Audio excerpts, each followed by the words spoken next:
Smoking Guns podcast covering San Antonio pro football from San Antonio. Not just San Antonio. We've got folks all the way down in the coast. That's me.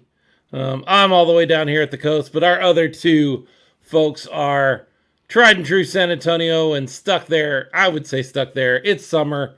The coast is really fun in the summer. My name is Philip Higginbotham. I'm one of the hosts for the show. I'm joined as always by my good friends Leo. What's up, Gunslingers posse? And R.C. Woods. Hello, beautiful people. Besitos. We are a podcast that deals with professional football in San Antonio. That's all inclusive. We deal with the San Antonio Brahmas of the XFL, but they're in the off season, so we're not going to talk a ton about them tonight. But we also deal with the San Antonio Gunslingers of the National Arena League, the 5-1 league-leading San Antonio Gunslingers, who finally return home from their long road trip, only to walk into a shark attack at the Freeman Coliseum on Sunday afternoon. And that's as good a place to start as any, Leo. Wow. That's a game. Not the homecoming we were hoping for sure. For sure. Like Jaws 3 or something. Is there a Jaws 3? Jaws 3. There are 4 Jaws movies, Okay, I believe. That was Jaws 5 then on Sunday. Jaws 3 was actually Jaws 3D, and it was terrible. Okay, then not that one. It was definitely a horror show. It was not safe to go into the water if you call that 50-yard field the water for that game. Yeah, it was ugly. From the beginning.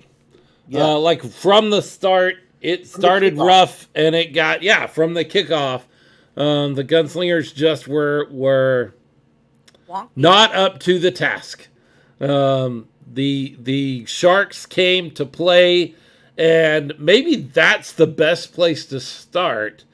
This felt like, and we have not mentioned this all week or all season on the show, but when you're 5-0, when you're 3-0, 4-0, 5-0, when you're leading the league, you develop a target on your back. Yep. And it became very clear, Leo, you've got some stories I want you to share here in a second, but it became very clear even over the broadcast that the Jacksonville Sharks came, and this was their Super Bowl. Yeah. This was they wanted this win more than life itself. Yeah, you took the words right out of my mouth. That's exactly what I said to some people on the sideline as we were watching this game. I was like, this is like their Super Bowl here. This is how they prepared for it. Obviously, it was evident. Sam Castronova played an incredible game. He did. Arvell Nelson did not. I'm not going to sugarcoat it at all. Arvell looked bad. No, he had the worst game of the year by far. Raul checking in says on YouTube with us, he says, in my opinion, it was more the Gunslingers shooting themselves than a shark attack. They just took advantage of the turnovers. Look, the story of this game, and there's lots of things we can talk about. Lackluster play on the defense. We can talk about our kicking game versus the Sharks kicking game, all of that. But this game came down to 3 turnovers in the end zone. You can't turn the ball over in your end zone 3 times against a poor team and hope to win. You certainly can't do it against one of the better teams, if not one of the best teams in the league. You're not going to win that game. If you hand them the ball in the end zone 3 times, that's a 14-point swing every time we did that, because we took a touchdown off the board for us, and they took that ball and went down the field and put it on for them. So 3 times 14. Who are my math people out there? That is 44 points difference. Did I do that right? No, 40. Almost, maybe 43. 43 points. Close. Very close. 42. There you go. It's 42. I hate when we do math on this show. It's 42. It's 42 points. Mhm. And that's the difference. Absolutely. Yeah, and that's not okay. So you talk traditional turnovers. We're talking the interceptions. Arvell Nelson had an absolutely atrocious game, He um, did, but those weren't the only turnovers. You could talk about the turnover on downs that we had, which we had a couple of those as well.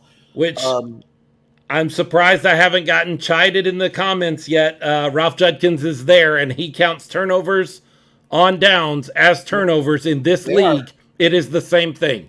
Yep. To turn over the ball on downs means you left an empty frame. I use kind of a bowling mentality. If you leave an empty frame, if you leave pins standing at the end of your time bowling, it's an empty frame. You did not do all of the work you could do.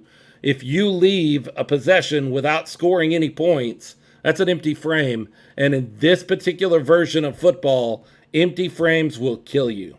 Big time. And they did. Big time.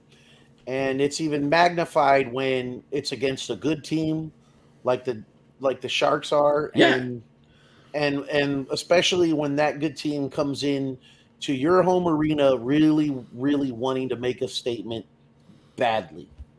So the players of the Jacksonville Sharks were coming down here to prove, coming up here because I think we're over here. Let's say over here. Yeah. To prove something. The coaches were coming to prove something.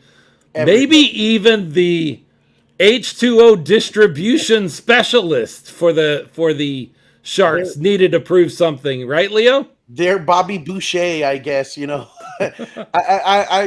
Everyone in the organization obviously came over here with a chip on their shoulder, really, really wanting to make a statement and come out of the Hemisphere Arena with a big win, or Freeman Coliseum. Freeman Coliseum, sir. Yeah, I'm showing my age there. Freeman Coliseum with a big W. I do have a story on that. So everybody knows the captain. He, Soup Mike Steele walks around the arena. Yes. We know him from Brahmas as well, Captain Brahma, and he's continuing that captain theme with his shield and the great costume that he does, and walks around and engaging fans.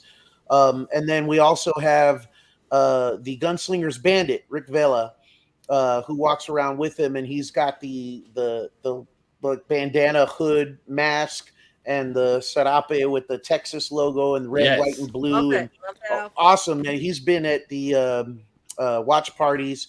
Great couple of guys there that, super fans that really like to show their fandom and engage all the fans and have a good time doing that. And they're there for the Gunslingers games. And they were walking around and they were on that side. They came over and told me this during the game. They're like, Leo, you would never guess. He's like, the water boy over there is wanting to pick a fight. And I'm like, what are you talking about? And they're like, so we're over there near their bench and talking to fans and having a good time. And the Gunslinger Bandit noticed that Mr. H2O down there is mad dogging him, giving him the evil eye and kind of really giving him he's like, man, it looks could kill. He's like throwing daggers at me. And I'm like, what's going on over there? And it's like, I don't know. He noticed it and he looks over to Mike and says, hey, man, check out the water boy. Look what he's doing. He's mad dogging me over there. And so they're kind of laughing about it, telling me. And Soup Mike Steele, he says, he had a bottle of water, and he's like, I told him, I was like, don't worry, water boy, I got water. I'm good. You don't need to be mad at me. I'm drinking my H2O.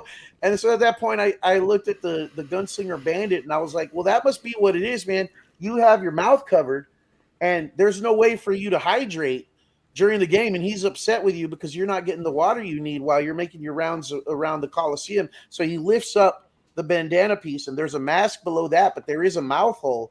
And I was like, did you show him that? You need to show him that, so maybe he won't be so mad. He won't be mad dogging you like that. But when we're making jokes, of course, but it just goes to show when the water boy is out there and seeing Gunslinger, mascots or fans and giving them dirty looks from the field, that just shows you the attitude that this team came in with. And I don't think the Gunslingers, from what they showed us on the field, they were not prepared for just how big of a target they had on their backs.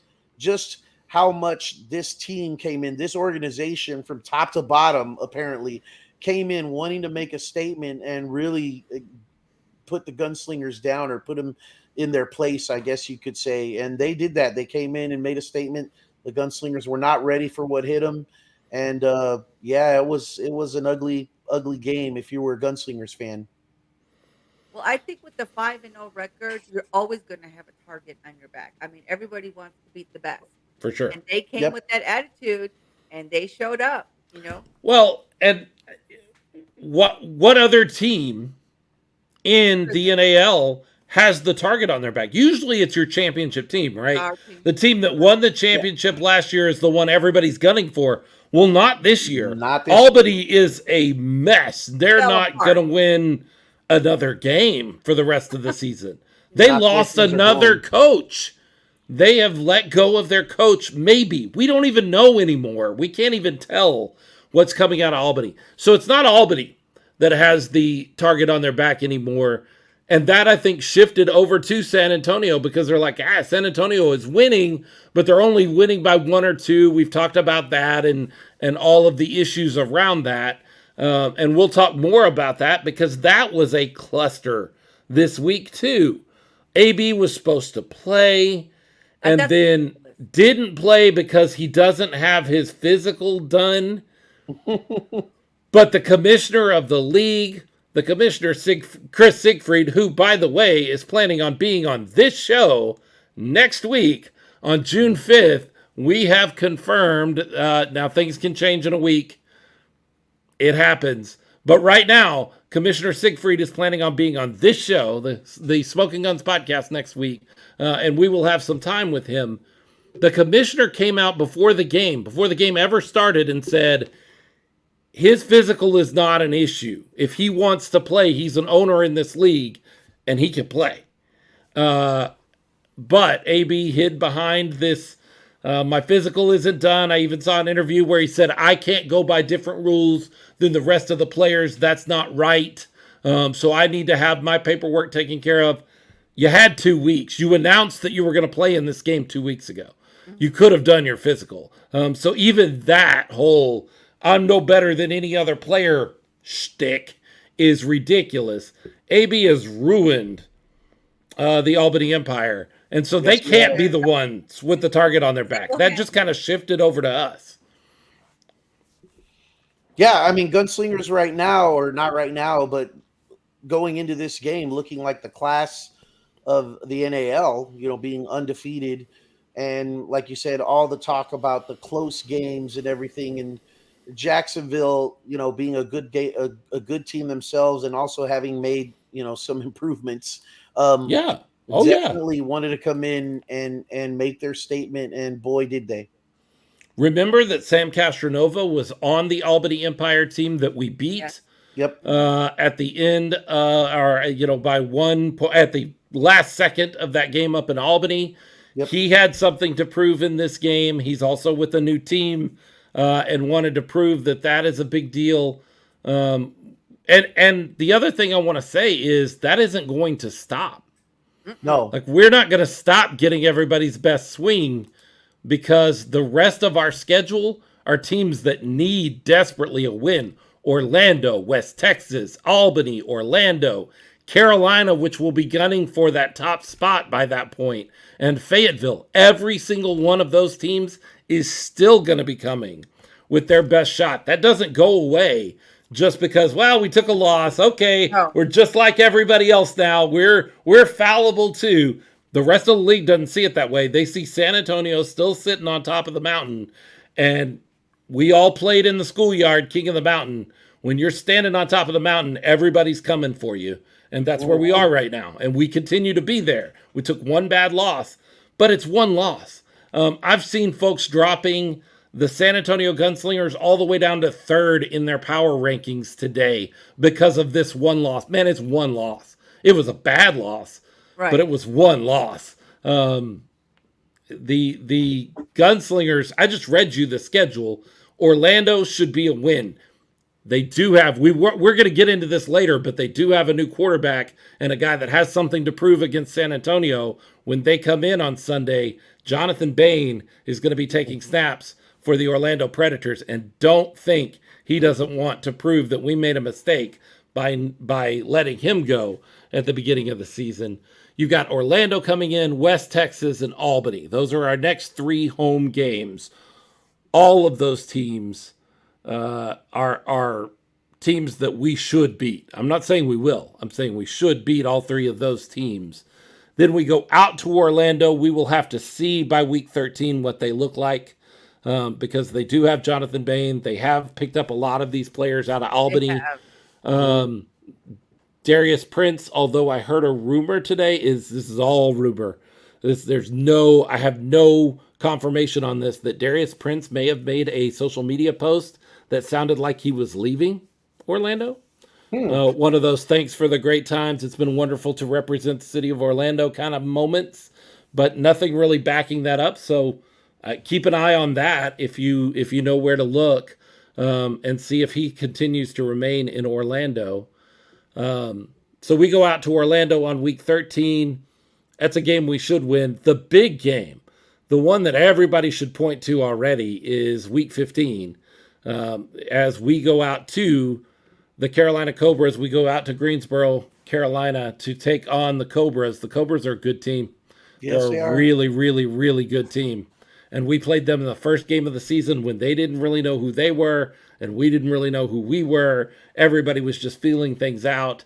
And we don't play them again until the second to the last game of the season. By the way, that game takes place on Saturday, July 15th. Do you know why July 15th is an important day? It's your birthday. It's not my birthday. My birthday is this Friday. My birthday's just a few days away. Okay. Not that that's important anyway, but it is a birthday. It is important. It is a birthday. July 15th, as the San Antonio Gunslingers travel to Greensboro, Carolina to take on the Cobras, is the 3rd birthday of the Smoking Guns podcast. Our very first episode debuted on July 15th of 2020. So that'll be the show's 3rd birthday, if you can believe it. We need to celebrate. Yeah. 3 years old, huh? So we're walking around now. We're wearing pull-ups. Yeah. Yeah, for sure. More campers for us. We finish out the season here at home against Fayetteville, and then we have a very important thing that I think has been overlooked some. Week 17, the final week of the season on everybody else's schedule, is a bye week for the Gunslingers. We have a guaranteed bye week before the playoffs start. That is huge. Yes. That is huge. Big deal. We can. Mo says the Gunslingers can take out the others if they just stay focused. And I think that's true. And by the way, I don't think this was a focus issue.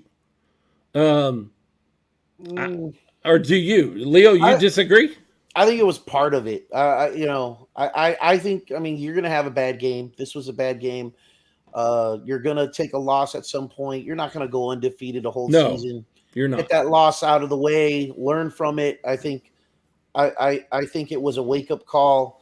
I do think that maybe there was a little bit of complacency, or not complacency, but a little bit of maybe the guys just losing focus with their whole 1-0 mantra, and those ones kept coming. The ones and O's kept coming, and I think maybe just the focus dropped a notch or two. And the reason I say that is because they were just so off offensively. And we've noticed this for the last 3 weeks, Philip. Yeah. We talked about it on the show. We have. And we even kind of, when we had Coach Shaw on the show a couple weeks ago with Arvell and Coach Rich, we kind of alluded to that a little bit in the Mustangs win, even though it being even the score being what it was, right. How they struggled a little bit, and they kind of, that's when the defense steps up. And we said, well, that was the great thing about this team, is how they trust each other. And when one phase of the game starts to falter, the other phase kind of picks it up, and there's not really frustration going on. I saw a little bit of frustration in this game. And I mean, it leaked over into the fan base because we saw some, Arvell is a gunslinger, and so you're going to take some of those turnovers with some of the exciting plays that he does when he goes off the cuff a little bit and kind of uh, can make something from nothing. But you're gonna take some of the bad with the good with that. But there was a lot more bad than what we're used to, and here the receivers just seemed out of sync. Routes seemed to be not where Arvell thought, where the balls going into the dirt, being thrown well behind the receivers, and then just kind of guys giving each other looks after plays. I saw some of that, and we didn't see that in the previous games, even when things weren't quite right. Well, I just want to kind of backtrack a little bit if I can. I know we had talked about maybe Barnett not playing because of a suspension, and I think Mhm. our very own had something to do with him getting that suspension revoked, maybe. We can cover that in a minute because we've got a special guest on the Okay. line with us. All right then. And maybe he can tell us how All right. important the Smoking Guns podcast was to Philip Barnett playing this week. I don't think it was near as important as I would like it to make it out to be. I will tell you my story, how I want the story to be, and then James will probably tell you how the story really is. James Steubing is the general manager for the San Antonio Gunslingers. Yay. Is that all you are? Just the general manager? Oh, please. I wear a lot of Everything. hats. He wears all the hats. He wears a lot of the hats. April and Jordan wear a lot of hats as well. They were with us last week. Yep, they did a great job. But James is the point person all the way around, general manager. He is the one responsible for so much that happens around the team, and he's joining us today for a few minutes. James, it's good to have you on. This is your first time on the show, right? Correct. Well, I sat in the Yes. war room that night and just watched on the sidelines. The very first new ownership show that we had, you were in the room, but you refused to come sit on the mic and take a mic with us. I understand. I get it. So let's talk about that. You were sitting there in our backstage area as RC brought that up. Let's start there. Let's start with Philip Barnett. I want to tell you a story, James, and then you can tell everybody how this isn't the true story. Philip Barnett, we found out actually during the show as we were I think you may have. Okay. Yeah. As we were taping the show last week, we found out that Philip Barnett was going to be suspended by the league for a shot that he took on Anderson from West Texas after the play was over, an open hand swipe or punch, depending on how you want to characterize it. And he was going to be suspended. I went home that night, and I think actually the next night, no, it might have been then. I don't know. At some point, I pulled video of Lonnie Outlaw for the Orlando Predators doing exactly the same thing. And I said, look, if this guy isn't going to get suspended, our guy shouldn't be suspended. I sent it out to a couple of people. I know it made its way over to you. Here's where my story comes in. I believe you took that video, sent it to the league and said, you've got to suspend both of these players or neither of these players. They looked at it and they said, you know what? We don't want to lose both of these guys. Philip over at the Smoking Guns podcast has saved Philip Barnett's game, and he is going to be able to play because Philip at the Smoking Guns knows what's going on in the NAL world. That's how it happened, right? That's exactly what happened? Not exactly. Oh, wah, wah, wah. Boom. So Boom. Philip appealed and it immediately was denied, and then it becomes the owner's responsibility to take it to the Executive board of council. owners. All the owners meet on a call. We actually, upon starting the call, we got a lot of support from several other teams. It was clearly Philip was put in a position where he had to defend himself. It was either fall back and, the yard marker was right behind him, the wall, another player. He had no idea what he'd be falling back into. And that was our argument going into this, is that he was forced into that situation and had to do something. And, obviously number 10 Anderson wasn't hurt by Philip's actions. It really was a push away, but it was very fast. So, yes. So then that brought up the situation with Outlaw is very similar. His chest plate was pulled up into his throat and cutting off his airway, and he felt scared. He couldn't breathe, and he turned around quickly and pushed the guy off. What because of the circumstances, Outlaw's case was still pending to be executed because they had a bye week. So lucky for him, this case came up, and together they looked at both and said, this isn't really fair to either of these guys, and they both got to play. The old Avery Johnson, I will not be mishandled scenario for you guys that remember that. A player should be in a position where if he feels some sort of physical threat, can do something to defend himself and get himself out of that scenario. Yep. Sure. And Phillips' long history of being a great player, a professional player, also played into this. And so the majority decided that shouldn't be a suspension. And fairness. Well, I'll tell you, James, years from now, this is not how I'm going to tell the story. I'm just going to tell you. So different in his head. Never let the truth get in the way of a good story when right. it comes down to it. And so years from now, when I'm telling my grandkids who care nothing about Arena League football in 2023, this story, I'm going to make sure they know what a pivotal role my attentiveness to NAL football played in Philip Barnett being able to be on the field for that absolute beatdown. And so that's what we want to talk about a little bit. The game was not what we wanted to see. It's not what anybody in red, white, and blue wanted to see this weekend. Where are you guys at as a team? Here's the question I've got to ask. I've been watching, as I've mentioned. I pay very close attention to the NAL.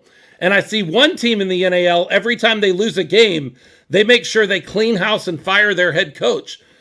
We've lost our first game of the season. Is that on the docket for us? Are you going to clean house here and go out and find a new coach and hire some NFL rejects to be a part of our team like Albany does?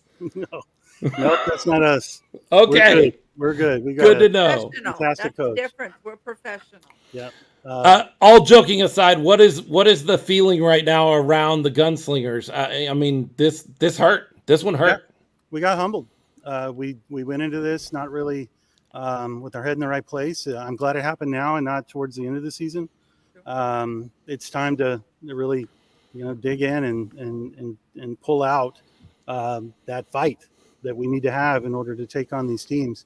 And Jacksonville they've got a lot of great players, and they've got a great quarterback, and they gave us a spanking, and they wanted retribution for what we did in their house weeks ago, and they got it. Yeah, for sure. So much so that they took pictures on the field with the guns down kind of thing. That's what happens when you lose. It is. Yeah. It is what happens. But I would not be surprised at all if yourself or Fred Shaw just bookmark those pictures so that a possible playoff matchup, you can pull those out to your team and go, hey, just remember this. Just remember that this is how you felt. Remember how you felt when they were taking this picture. And realize you don't want to feel that way again. Yep. Stuff like that, you put a special bullet in the barrel that you're saving for later. For sure. Yeah, it puts a fire in the belly, especially when we see them in the playoffs. So we're going to be energized by that more than anything. So you reached out to me earlier today and you said, hey, I've got some news I want you guys to know first, and I want Gunslingers fans to find out about on the Smoking Guns podcast. I saved that. I have not put that out there yet because I wanted you to be here for it. What's new? What's new in Gunslinger world? What's fixing to happen? Robert Ken Jr. is coming back to suit up. He's going to be backup quarterback. He's going to support Arvell, and if the case is needed, he'll step up. And he's just a great leader and an encourager. And I just can't wait to get back. He's done with his school obligations in Dallas, and he's ready to be a part of the championship program that we are going to conclude with. So. Let me immediately kind of take the the story that people are going to try to turn this into and say, oh, Arvell had a terrible game on Sunday, and by Tuesday, they went and found another quarterback to be his backup. His leash is short, and they're getting ready to replace Arvell. This is not something that has happened over the last 2 days, right? No, we've been talking for weeks when it was appropriate, and we love Robert Kent Jr. He's absolutely he's a phenomenal player and part of the Gunslinger team, and he deserves to be back in the ranks and walk with us. So we're looking forward to having him. And one game doesn't make a bad player, and Arvell is going to have the full support of the team. And we're looking to really clean some clocks and add some points to our tally when we get done with Orlando this weekend. Yeah, this is huge. I've actually been pointing to something like this all season. Anytime I've talked about Robert Kent Jr. and said, a perfect position to have Robert Kent Jr. be part of your team is to back up an all-star guy like Arvell, and he still is. He had a bad game, but he's still one of the top quarterbacks in this league. Oh, yeah. But as a backup and kind of a bench coach or just that guy that has an extra set of eyes, he has seen so much over his career that when Arvell comes off the field, those two guys and the amount of experience that you have between the two of them, they could really start, hey, did you see this? Hey, did you catch that? They're doing this. One of the big things that Jacksonville did this week is they played soft on coverage. They sent everybody back. We don't want to let anything get behind us because that's where we got killed against San Antonio in Jacksonville. We're not going to let that happen now. If Arvell and Robert are both able to diagnose that, they can begin to scheme that in real time instead of waiting until they get home and watching film. This is great. This is a great thing, but this is not something that you guys knee-jerked because Arvell had a rough game. This is something you guys have been working on for a while, right? For sure. It was always the plan. Once he got done with his school commitments, we have to bring him back in. He's a gunslinger through and through. Raul Dava says what people don't understand is Robert is a great coach himself. That's true. He's coached in the IFL. He's coached around several leagues. He can help our quarterback one for sure, and that is absolutely true. Very, very exciting. Speaking of quarterbacks, we got a quarterback coming to town this week as part of the Orlando Predators that we have a little bit of familiarity with. Maybe not as much as we thought we would have this time of the year. Yeah. But Jonathan Bain is part of the Orlando Predators coming in. How does that play? How do you? I know what Coach Shaw would say to me. We're not worried about who they are. We're not worried about who their quarterback is. We're going to play our game. We're going to be 1-0. Like, I get that. I understand that that's his line. On an organizational level, does that mean anything that Jonathan Bain is the one that's going to lead the Predators into the Freeman Coliseum this week? No, I mean, this is his first game with them, so that's going to be, tough for the team to gel. And sure. They've struggled with gelling these past few weeks. So we're not too worried about that. And we were glad to see Jonathan get back into the league and be used and be able to play. He's a great guy with great skills. So we're just happy he's able to take the field, and sure, we're gonna give him our best. But absolutely. Let's talk about off the field stuff, because you're responsible for all of that too. Yep. I wasn't able to be at the game. It was graduation weekend for my daughter, and so I was incredibly busy here. I did get to watch the game with my father, who has not caught a whole lot of NAL football, and he was very intrigued, asking questions and very interested, and wanted to know where these games are broadcast so that he can watch them up in Dallas when they go back, now that they've gone back home. So we may have made another Gunslinger fan out of the fact that I couldn't be there. That's always good news. Tell us a little bit about how it went on Sunday, military appreciation. How did that all roll off? How did you feel about all of that? Yeah, so, we were preparing. We were trying to get everybody there that we could. About the same amount of people as the first game. Do you have a number as far as attendance? I do. I've given it to Ralph, but okay. want to say 2434 is what comes to memory, but Okay. he has the actual one. Very similar crowd, and from an execution standpoint, I mean that's what I work towards, is every week trying to make sure Sure. everybody gets honored, nobody gets left out, no mistakes in terms of honoring people or recognizing people. And we had Trey Ware spoke on the importance of Memorial Day, which was phenomenal, and Randy Carroll did the national anthem, and Yes. and Manny Ruiz, one of the presidents at American Bank, one of our big sponsors, our partners this year, prayed for us, and it was off to the races. We had a very smooth rollout, one of the best ever, and we were off to playing. And I couldn't have been more happy with my team pulling all that together. We've got some phenomenal people. I've seen you comment that, do these guys ever sleep? Well, not really, but, but You don't have time. You No, don't. I You don't have time with. I don't even have time to mow my yard. It's just everything is just so intense, getting everything delivered every week. Even when we, this time of period of away games, 6 weeks on the road, we're still working hard to, get social out and keep people interested, get watch parties delivered. And it's a constant effort, but we've got an incredible group of people that just day in, day out, just deliver. And, we just love serving and providing this awesome entertainment experience to people, and it's very rewarding. One of the new things Leo was really excited about, I want him to be able to highlight it and tell everybody about it that may not have been at the game themselves. And then we want to make sure we thank you for our part of it, that we didn't know it was even coming, Leo.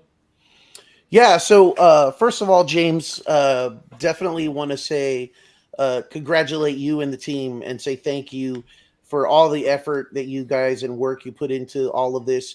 Having been there, witnessed it firsthand, I could tell you it was very impressive, quite the big success as far as everything off the field.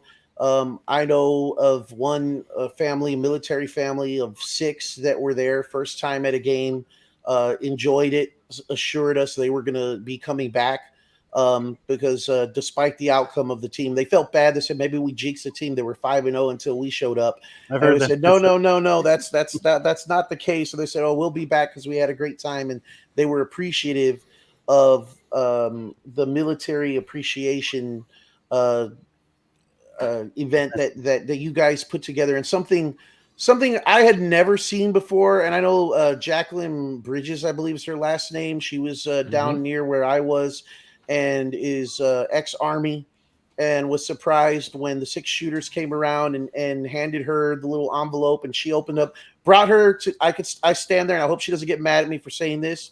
It brought her to tears, seeing that and feeling the appreciation. And she mentioned her words. She said, a lot of times we get thank you for your service, this or that. She goes, but this was personal. This was really special. I said, I've never seen anything like that before. She says, nor have I. This is something really special. She, for those that don't know, they were handing out these envelopes to military personnel that were there, both current and retired, and from every branch, and handing them off a little envelope that inside of it had a special, I think it was a sticker for the Gunslingers, and then the branch of the military that they were from, and then a thank you note from one of the 6 shooters, personalized, handwritten thank you note from one of the 6 shooters in each one of those envelopes. And that was just a very, very special and touching gesture. I'm not even military, and I thought that was like incredibly well thought out and well done. And then Jacqueline, like I said, it brought her. She was teary eyed, and she said this is something really special, and she really appreciated it. Great job for all of your guys. Just wanted to say it was amazing. Actually, the credit goes to our cheer coach for putting that together, and the cheer team. Yeah, I was going to say Yeah. Cassidy is just doing a great job with the 6 shooters. It's Yeah. more than just cheerleading, and I'm the biggest cheerleader there is, but they go the extra mile, and they did an excellent showing marketing on Instagram when one of the cheerleaders, a couple of the cheerleaders, talking about family members that are currently serving or have served.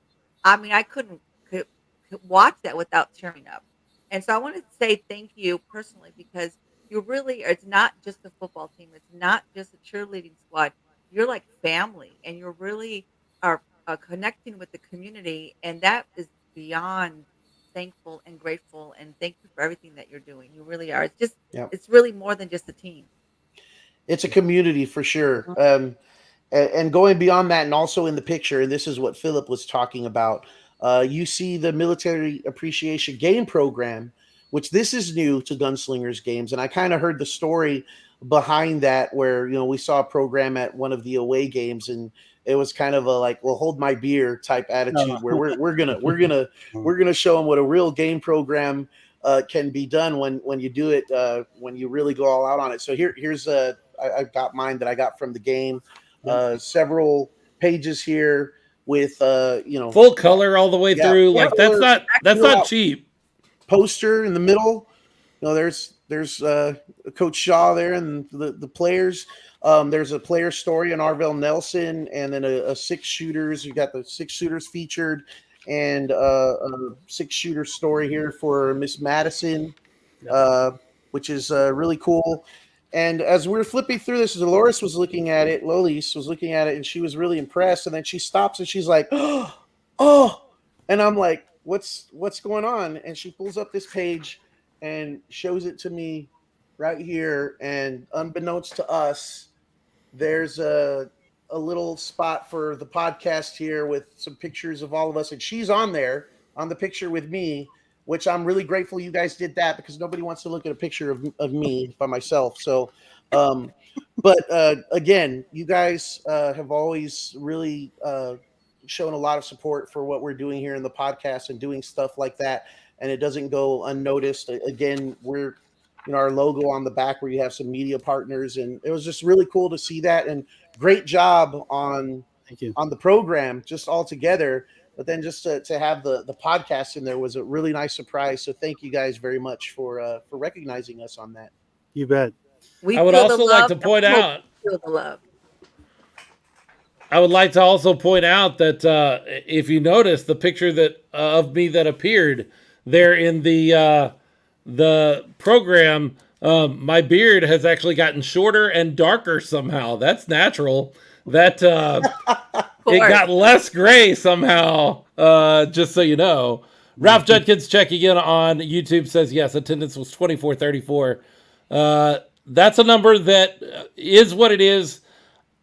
Of all the things that I was, look, it wasn't the most exciting day to be a Gunslinger fan, certainly off the field. But the one thing that I really was frustrated with, I guess is the right way to say it, is I really thought we would have more fans show up in the Freeman. Yeah. But it is what it is, and we build from here. Yeah. It was a holiday weekend. It is their first game back in 6 weeks. You're battling a lot of things at that point to get people in the stands. But we've heard San Antonio all through Brahma's season. If there were a better team, maybe I'd go to Brahma's games. We can't use that argument with the Gunslingers. They are the best in the league. So you got to come up with some other crappy excuse, because that crappy excuse won't work. We've out of all the teams in the league, we have the worst schedule, and it's because the Freeman is so heavily committed to graduations through April and May. So I mean, we just deal with the hand we're dealt. The April 8th game was on Easter weekend. Yeah. This game on Memorial Day weekend, which very tough times to get crowds in a building. But then the game this weekend is on my birthday weekend. It's like a national holiday every time we have a home game. It's ridiculous.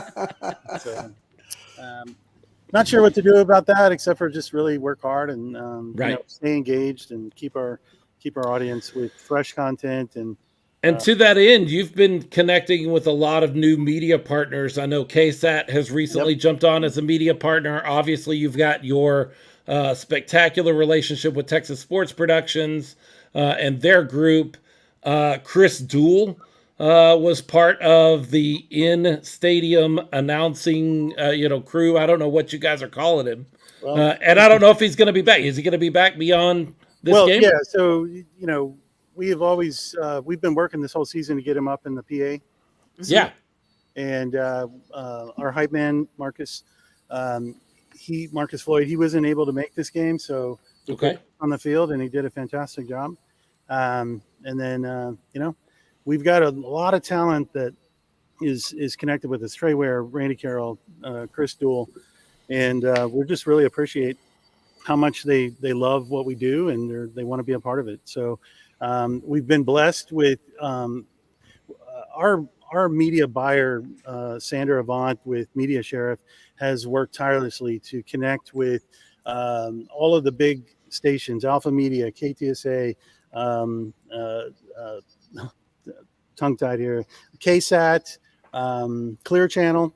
I'm trying to think of others just off the top of my head, but everybody in town that has a TV broadcast or radio station, we've tried to connect with and give them an opportunity to bring their fans into our world. And they've all stepped up, and we've just been so appreciative of that. That's incredible. Cool. Speaking of Marcus, is he going to be return? I will be the first one to admit. And when we first heard Marcus, I was one of the first to say, man, the whose house is it? Our house, whose house, our house, felt like a little bit over the top because it was so Marcus. I don't know how to describe it, but he really carries that gravelly voice and push that. And at first I was kind of like, well, I'm not sure about this, but as it became a staple of a Gunslingers home game, and then I really missed it this last game. Oh, Good deal. Yeah. Marcus is still very much a part of the Gunslingers, so we can move people around. They've got skills; they can do different things. So we're very flexible. And have we worked out a mascot yet? oh boy, Sorry about that. We don't want to rush that and kind of halfway do it. We want to do it well, and so we're still trying to figure out how we're handling it. Probably a debut next season, but it is definitely has been in our meetings, and we've talked about different options for the past few weeks and months. We want to do it right though. And we're not talking about a return of Sheriff Power. Sheriff Power has retired, right? He has moved on to greener pastures. Yeah. I want to do something that really, just really, kind of a John Wayne type. Yeah. I like that. It goes. So very cool. So let's talk about this week's game. We will be back at the Freeman Coliseum this week on Sunday again at 3 p.m.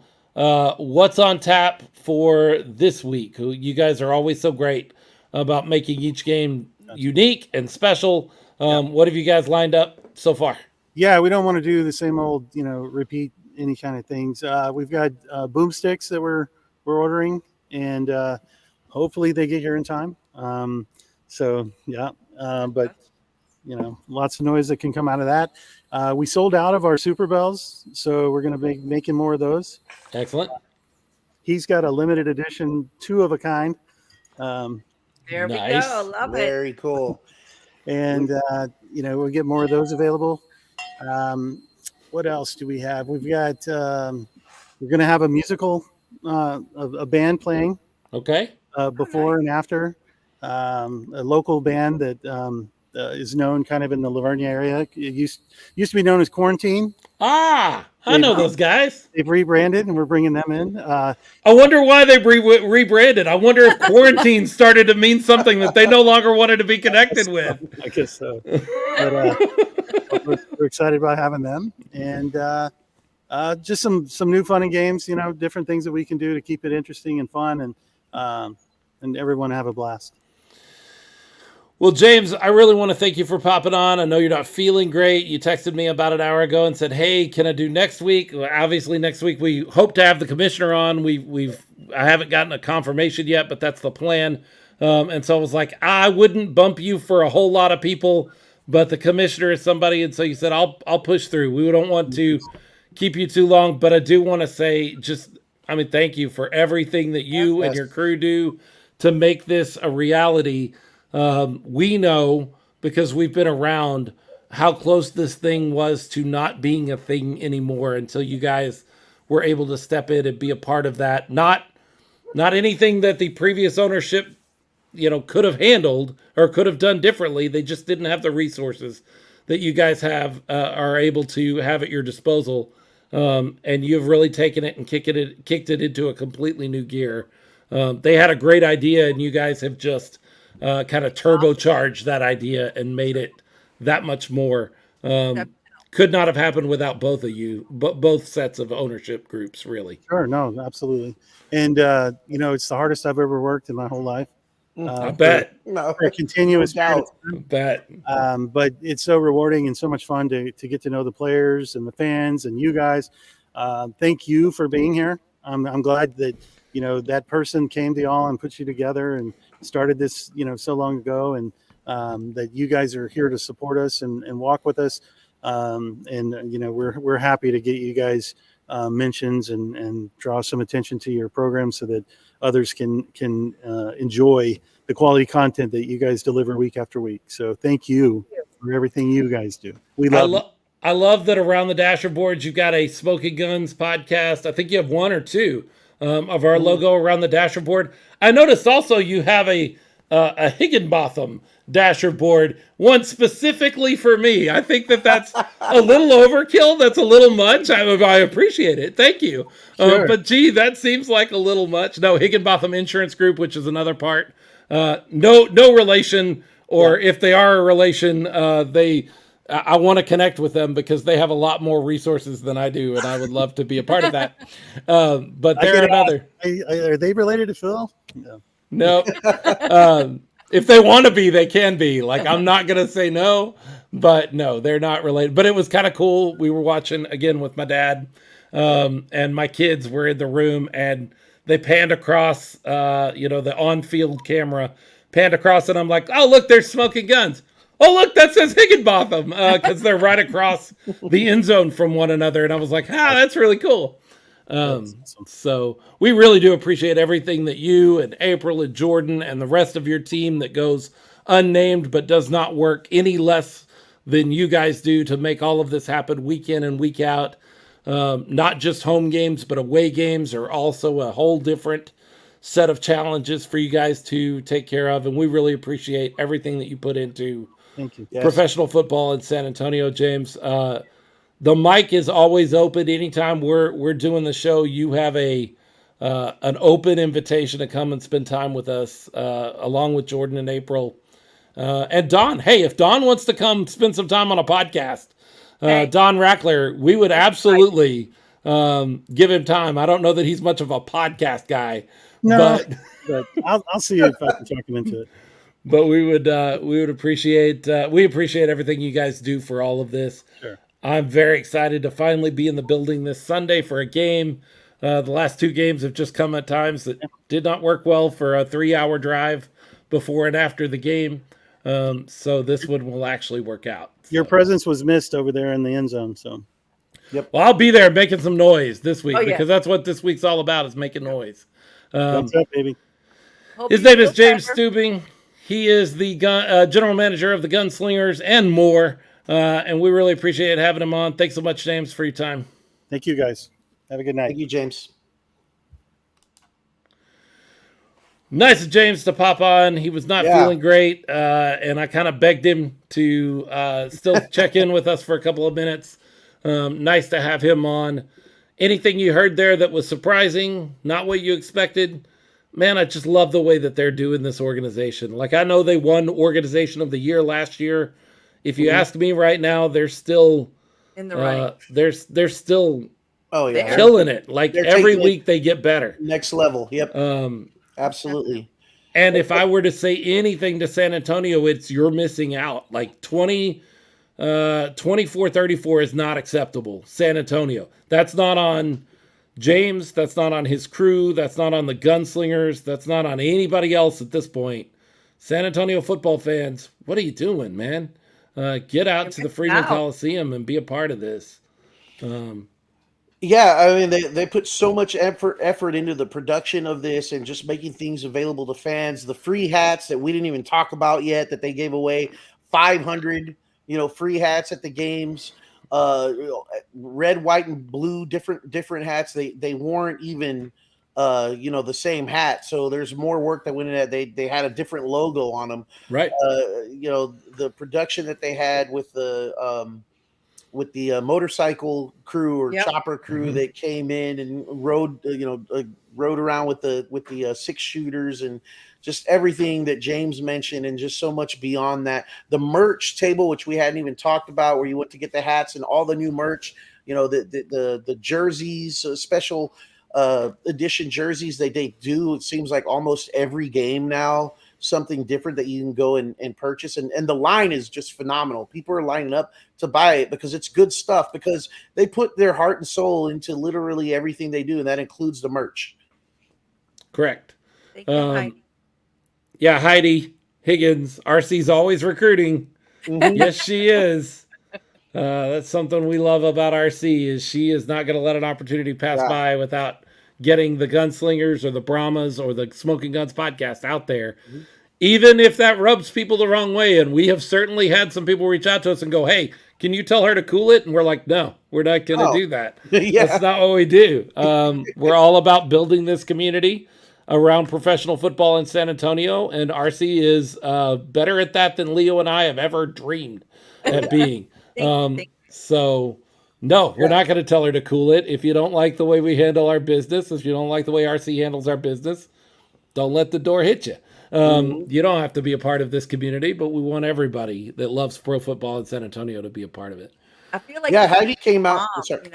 I'm sorry. I feel like the team's mom. Like I'm super passionate, and I want other people to feel that passion. Right. So I get Yeah. excited about it. You know what I mean? Just- I love talking about the Gunslingers. I love talking about football in San Antonio. So if you hate me for that, oh well. Right. You have that sense of pride in what they're doing and the community that's building around it. And Heidi came out to this. This was her first game, and she was there where Lilis and I were, and we had a great time. And Heidi's already saying she can't wait to come back for the next one, and I can't wait to see her there. So we had a good time for sure. Her and her sister Diane, they were Yes. great with the Brahmas, and they're going to be great with the Gunslingers. I can tell, and also with the net. Jackie and Net, same thing. There were fans from the Brahmas, and then they hopped on over to be fans of the Gunslingers. The pro is that maybe the Brahmas have better tailgating, but the pro with the Gunslingers, we have a better record. Right. Yeah. For sure. For sure. So there's that. Yeah, we've got more wins already halfway through the season than the Brahmas had all season. But moving on. Who needs to talk about that? Let's talk about the big news there that James was able to break for us. You heard it here first. Phil said it first. Actually, James said it first. Robert Kent Jr. coming back to the team. Big. That is big news. Huge. That is big news. What are your first impressions of the idea of having Arvell and Robert Kent Jr. as your quarterback room here in San Antonio?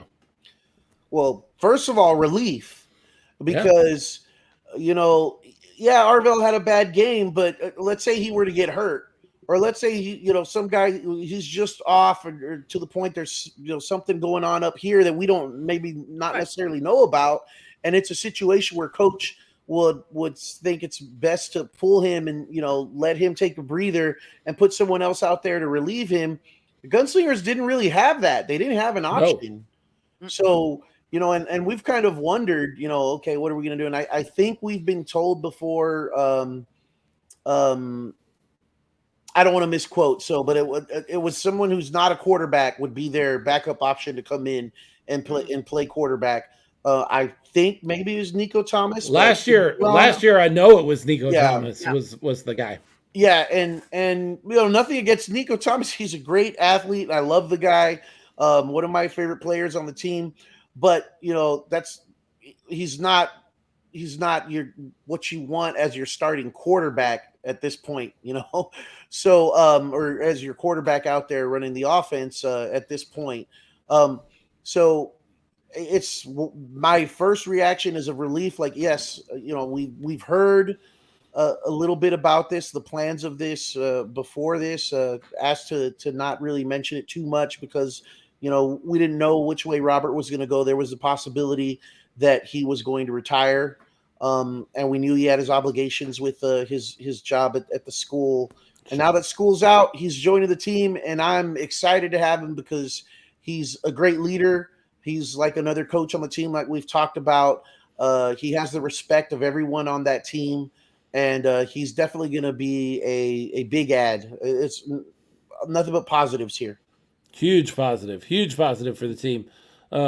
He, in one way or another, I think he makes Arvell Nelson better. Mm-hmm. I know he makes the Gunslingers better, but I think he makes Arvell better because all of that experience, that 17 years or whatever of a professional career that he brings over, makes Arvell better. And everybody needs sometimes somebody behind them that just makes them work a little bit extra, a little bit harder. It's funny, he just popped on a second ago. Nate Mace. We love him.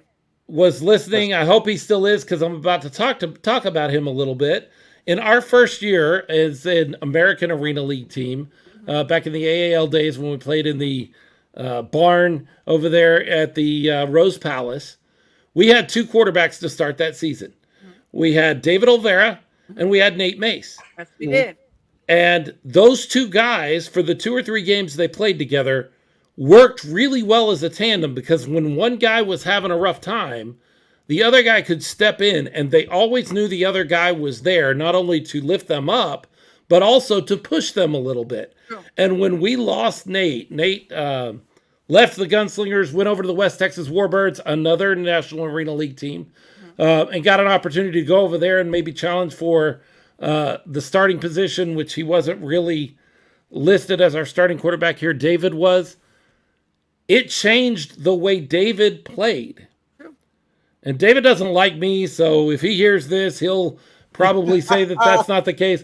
But David no longer had that person there to lean on a little bit and to push him a little bit. And I noticed that David's play changed because there wasn't a guy in that second slot like Nate Mace that could help him and push him at the same time. I think guys in this particular situation are enhanced by a guy in the quarterback room with you that helps you and keeps you on your toes, because I still want to be the starter when this game is over. And so I'm going to do everything I can to make sure I'm still better than you. And you're going to do the same thing in practice all week long, is try to prove that you're better than me. Yes.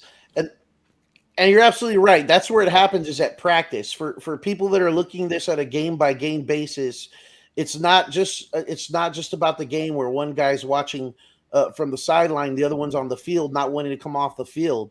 We're talking about at practice where these guys are, sharpening their skills. They're competitors, every last one of them. And every minute of that practice, every rep, they're competing with each other. They're jawing at each other, giving each other a hard time, or pumping each other up. And it makes you work that much harder when you know that there's another guy who's in that same position that you're in, and pushing you that much, because if you're not up to the task, they're gonna want to be. So it's iron sharpening iron, like we like to say in football all the time. But I mean, that's the absolute truth of it. And Nate Mace chimes in there and says, couldn't have said it better, as far as what you were saying, Philip. Exactly. That's absolutely 100% correct. And it happens not during the game, not at game time, but all week long during practice and film sessions, and during all that preparation time. That's where these guys really, really push each other and make each other better. Well, and let's be honest. Arvell was not having a great game, and it was immediately recognizable from the beginning of the game. Mm-hmm. Yeah. Had Robert been able to get here a week earlier, I don't know that Fred Shaw doesn't look over at the bench there in the middle of the second quarter, or right at the beginning of the second quarter, and say, let's try something different and see if we can catch a spark. Right. And that's not a bad thing. That's not, I wish somebody had been here to replace Arvell. Look, some days you're just off. I was telling Leo, we were kind of discussing this before the show, and this happens all the time in hockey with goalies. You have a goalie, you have a starting goalie, and he's your guy, but he has a backup. And sometimes he lets in 2 or 3 early in the first period, and the coach goes, man, you're just not there today. come on out, let's put this guy in, and next time we take the ice, you're back in there, but you need a break. You need a rest. And let's see if we can catch a spark with a different guy. And they don't take offense at that. They don't like it. Nobody likes getting the hook. But they get out there and it gives you just this extra layer of depth that we frankly have not had at all in the National Arena League. We've never had two quarterbacks that I can think of in the National Arena League. Well, I know Robert is not only a quarterback, a player, he's a leader. He brings his experience and his leadership to the team. It's almost like having another coach. So I think it's just amazing and very blessed, and timing couldn't be better. Yeah, he's been a head coach in the IFL. He knows the game. He has played in the arena game for, I want to say, longer than some of the guys he plays with have been alive. That might be possible. It's close. Yeah, I think it's a close number. But he is a true asset. He is. He absolutely is. He's a smart, heady player, makes great decisions with the ball. And, Arvell can only benefit from it. The only time this becomes a negative is if one of these two guys turns it into that. And I don't see either of these guys not recognizing what a blessing it is that they have each other in the quarterback room. They're both smart guys. They're too smart for that. And on that, I see in the comments here, Philip. I don't know if you saw Raul Nava's last comment, and I think that's something I'd like to get your thoughts on. So he says that's one thing we lack since we treat the team as a family, which is not a bad thing at all. We can't bring other players who arguably could work better for the team. All other teams keep getting better. So what he's talking about, and I'm not necessarily disagreeing with him because there's kind of a good and bad for each approach. But he's saying if you go in and look at the NAL and look at that transaction tab on their website, you go down the transactions, you see a lot of these other teams. You see the Sharks, you see the Predators, you see Albany, the Warbirds. You go down there and you see a lot of activity on a weekly basis, guys being brought in, traded, released, and you don't see that as much from the Gunslingers. There's been some transactions out there, but not nearly as much as I'd say. We're definitely below the average. I don't know if that's necessarily the family philosophy in play with the team, or as much as keeping a consistent lineup and working with the guys what you have and bringing them together to kind of gel. There's something to be said for that philosophy, and there's also the philosophy of always getting better, bringing guys in, and it's almost like a turnstile where you're bringing, but you're always bringing new talent. What's your thoughts on that, Philip? I will clarify, crystallize this argument into one specific position on our team right now.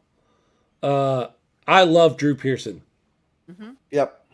But it is obvious that Drew Pearson is not the Drew Pearson he was last season. He's struggling, yeah. And the kicker that just kicked our butts, literally. Oh, my God. On Sunday was available for 3 weeks. Mark Orozco. Man, he was awesome. And so this is an opportunity that we had at some point to make ourselves better. And maybe they did. Look, I don't know. It's possible that the Gunslingers organization reached out to Mark and he just didn't want to come to San Antonio or something along that way. You never know. Raul brings up it could be a budget issue. They may not have had the money to pay Mark, whatever the case may be. But so many of us remember Drew of last year, and we want to see Drew come back, and we love Drew, and he's part of this Gunslinger family, that when Orozco was on the list out there as somebody who was available, I'm like, yeah, but we got Drew. Yeah, I'm okay. Well, they're not even in the same category right now. Not right now, no. I speculate that there's something wrong with Drew. Like I don't doubt at all. There's some type of injury he's dealing with. He's not the same guy. His kicks don't have the same amount of distance. He's been okay or better than okay as far as the extra points. missed a couple here and there, but still mostly reliable. But definitely not the same Drew that we grew to love last season. I think he's dealing with something. That's just my opinion. I don't have any inside information to say that. That's just me. Yeah, and I would say from looking at him, he just doesn't even look like the same player. Like he doesn't have the same confidence. Like it seemed like when he would go up there to kick, he just had a lot of confidence, and I just don't see that. I mean, like I said, we don't have the right to know what's going on, but something is going on, and it's obvious, and it's definitely obvious on the field. But whatever it is, sending prayers, hope, whatever it is you need, we're still behind you. Well, if we need help, we need help. But Raul is pointing out, a lot of other teams see this as a business, and when Drew Pearson just isn't working out, whatever the reason is, an injury, a mental thing, whatever it is, they go out and get a better kicker.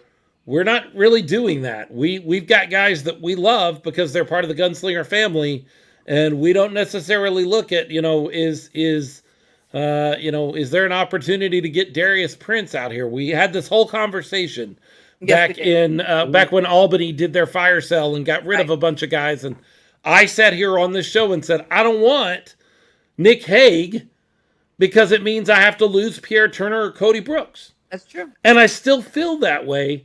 But why do I feel that way? Is that because that's the best business decision? Or is that because I love those players and they are part of the Gunslinger family? And when those things start getting tangled up, Raul has a point. Some of these other teams don't become attached to those players. Now, I say all that.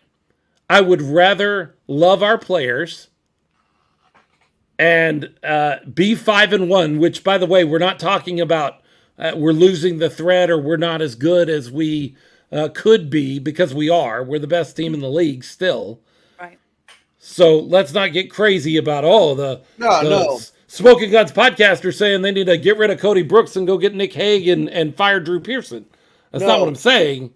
I'm just saying Raul does have a point of the way we approach the team is a little different than the way some of these other teams approach things. And Leo brings up, you don't have to look any farther than the transaction list to see the Gunslinger logo does not pop up near as often as these other teams do. No. But I will say this, do the other teams have a podcast like ours that brings that connection, that brings that family? Not.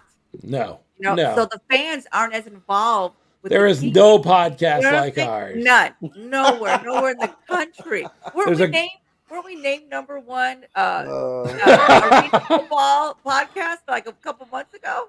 We got a lot of big heads around here all of a sudden. What? We're the best arena podcast in the world, according to some random website. I got a phone call. Reality's calling. John Navarez, our buddy with the Brahmas, ticket sales and all of that, which bears mentioning. I know that the XFL went through a whole restructuring thing today. I hope John didn't get caught up with that because we love John. Yes. I sure hope he's still there as part of the Brahmas organization. We've already seen people using some restructuring around the XFL as the sky is falling, the XFL is going to fall apart. No, that's not necessarily what that means. Restructuring could simply be restructuring to spend your money better. And that may have all been what it is. But he's going to be, looks like, at a Gunslinger game soon. Looking forward to checking it out. Come join us, John. We'd love to have you. Absolutely. Bring the kids. Bring Definitely the wife. reach out to us and maybe we can help you make that happen. Yeah, for sure. He just came back from Florida. Having a best sales team in the league. We'll still be here in San Antonio. Excellent. Yes. Good to hear. Yes. Good to hear. We're glad to hear that. That was one of my thoughts as they started talking about personnel around the league, two to three people at each team. I was like, man, I hope John and his crew are not part of all that. Business is what it is, and sometimes those things happen. But I was really hoping that they weren't part of that. Raul Nava says Darius Prince, did want to come at the beginning of last season, but the budget wasn't there, so there's a chance.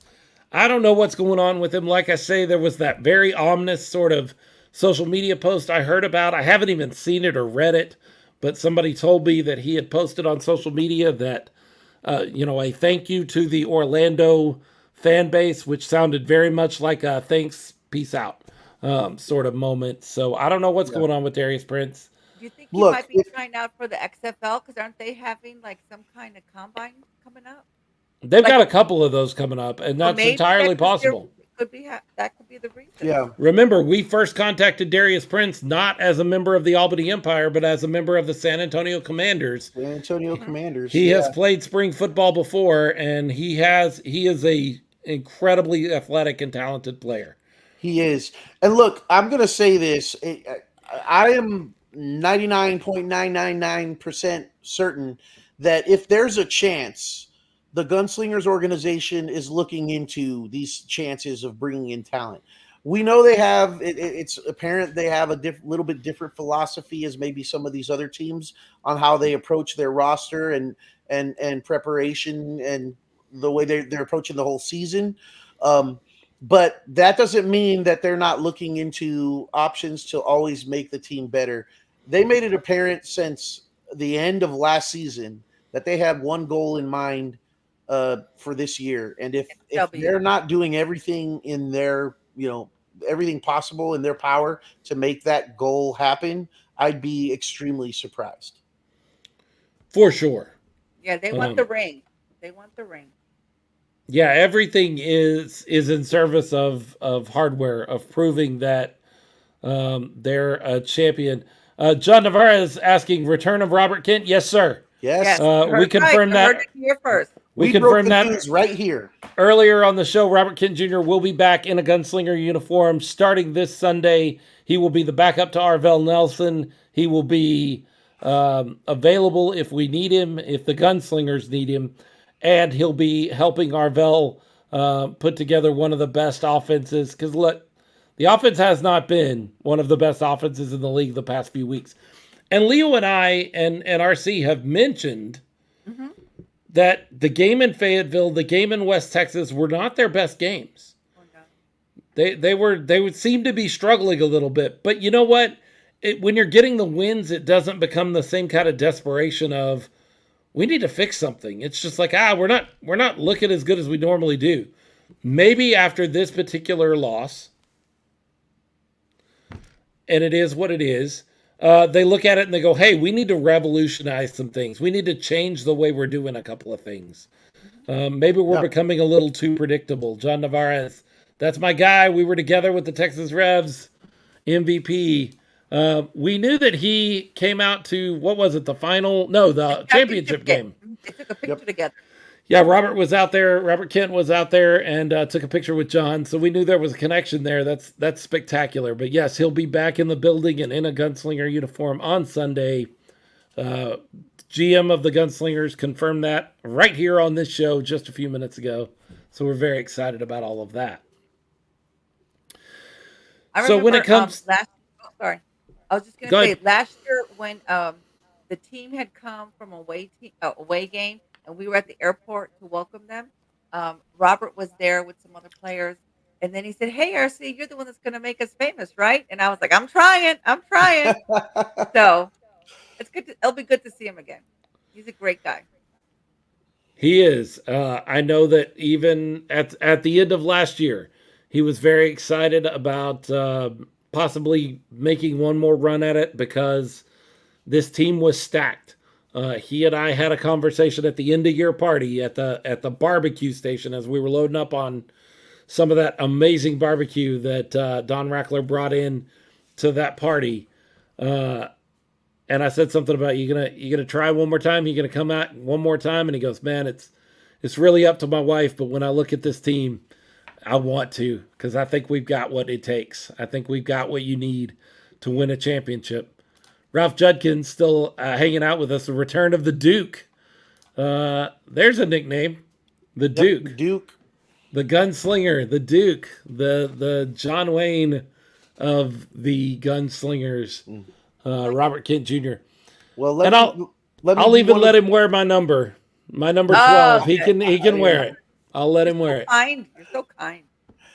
I was going to say, on that note, let me be one of the first to offer up my gratitude and thanks to Mrs. Kent for allowing Robert to come out and play this season. Much appreciated. And his kids too. It's a family decision, I'm sure. Sure. Absolutely.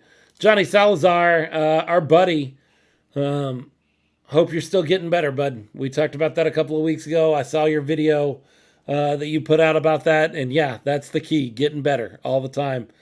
He has this thing that he keeps posting, springtime, but the ring is all capitalized.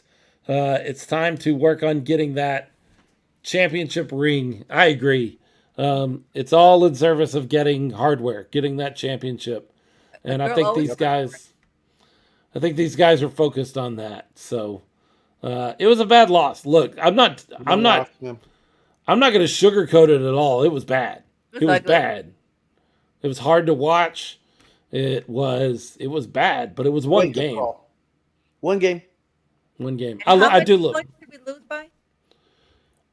27. Is that right? No, wait. No, it was 23. Oh, here we go with math again. Yeah, it was 27. Yeah, it was 27. 70 to 43. Yeah, they nearly doubled us up. Yeah. They did at one point. Had we not scored the last second touchdown and the 2-point conversion, they would have had us doubled up. But I mean, you look at that, 27 points and 21 were given away in the end zone. We gave away 21 points in the end zone. Yeah. Or if you want to say, well, kicks are kicks in this league, maybe you don't get every extra point. Okay, we gave away, 18 points. 18 points makes it a one possession game, and the whole end of the game looks different. Without and Marco Roscoe was on fire, hitting deuces and all the extra points and everything, and that just added on to that point differential. So I would like to happen every game. I would like to propose to the NAL, and I believe that the commissioner is going to be listening next week when he comes on the show, so I will bring this up again, that they make a tiny change in the rule book. I don't believe you should be able to score a deuce on the opening kickoffs of the half. I think you should only be eligible for a deuce after you have scored points. That makes a lot of sense to me. So I that's my proposal. Look, in the long run, we didn't lose because Marco Roscoe hit a deuce at the beginning of the game. And nobody should lose over that. But just, I feel like the fairer thing to do. I love the deuce. It's very exciting. It's even exciting when it happens at the beginning of the game. Although we didn't catch that. And I do want to talk about the broadcast shortly here in just a second.